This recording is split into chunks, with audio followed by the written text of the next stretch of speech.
Pinapaalalahanan ng LTO ang mga motorista laban sa bagong text scam. Ang modus, may traffic violation daw ang mga biktima. Ang detalye sa agenda report ni Just Ignacio. Isa ka ba sa mga nakatanggap ng text na may violation ka raw sa LTO?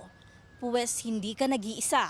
Umani ng mahigit 3 million views ang TikTok video na ito matapos i-share ng content creator na si Breezy ang sunod-sunod na text sa kanya at kanyang mga kasamahan na galing umano sa LTO. Okay, so lahat kami sabay-sabay na huli ng LTO. Ayan o. Violation, LTO today, LTO today, ayan. So, huwag kayong papaniwala dito mga tol kasi scam yan. Literal yan. Pag click nyo yung link, 2 minutes ago. 2 minutes ago, LTO, ayan. Lahat sila, sabi sa text, may unsettled violation dahil sa paggamit ng cellphone habang nagmamaneho. May multa silang tig 1,000 pesos na kailangan daw bayaran sa loob ng 24 oras. Dahil kung hindi, posible silang patawan ng penalty o suspensyon o di kaya naman ay isailalim sila sa LTMS alarm. Huwag nyo i-click yung link na yan kasi pag click nyo yan, makukuha yung details nyo.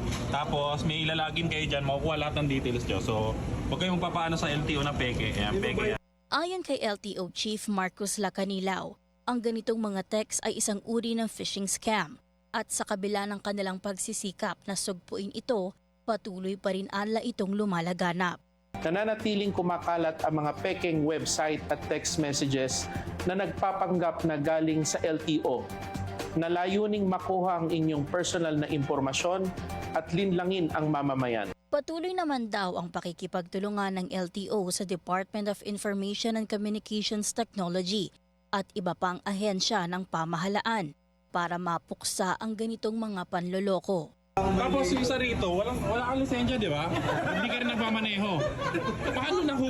Paano siya na LTO? Ang mahalagang paalala ng LTO Chief. Hindi nagpapadala ang LTO ng abiso ng paglabag sa trapiko sa pamamagitan ng text message. Anumang mensaheng humihingi ng bayad o nag-uulat ng paglabag ay tiyak na peking impormasyon. Dagdag nila Kanilaw, huwag basta-bastang i-click ang link at agad na i-report ito sa social media account, email o service hotline ng LTO. Pero, paano naman kapag napindot ang link? Ayon sa LTO, agad na palitan ang password sa LTMS portal, email at social media accounts para maprotektahan ang mga mahalagang impormasyon. Huwag din daw magbigay ng anumang personal na impormasyon gaya ng password, bank account details o credit card information sa pamamagitan ng text o email. Hindi naman kasi raw humihingi ang LTO ng mga ganitong uri ng impormasyon. Para sa agenda, Just Ignacio, Billionaire News Channel.